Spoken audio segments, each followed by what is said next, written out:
Iedzīvotāju iniciatīvas projektu konkurss Ķegumā tiek rīkots jau 3. gadu. Necerēta liela bijusi iedzīvotāju atsaucība 1. gadā, kad iesniegts tika 31 projekts par nepilniem 15 000 latu. Realizēta tika puse par atvēlētiem pašvaldības 7 000. Arī šajā gadā iedzīvotāji aicināti iesniegt savas idejas, piesaistot 100% pašvaldības finansējumu līdz 500 latu. Var pieteikties un izdomāt kādu aktivitāti, kas viņaprāt liekas svarīga ne tikai viņam pašam, bet visam novadam vai kādai daļai no iedzīvotāju grupas. Un tādās jomās kā izglītība, sports, kultūra.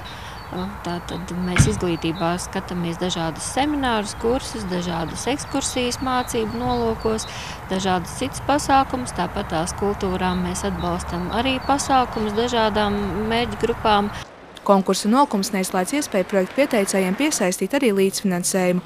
Pirmajos 2 gados kopā attīstīti 34 projekti, tostarp iekārtota bērnu istabiņa ambulances sēkā un iegādāti tērpi vokāliem ansamblim Kvēlziedi un ne tikai. Iedzīvotāju iniciatīvas un idejas esot dažādas, tās galvenokārt esot no iedzīvotāju ikdienas vajadzībām. Atsaucība ir liela un arī šogad mēs ceram uz iedzīvotāju tādu aktīvu līdzdalību.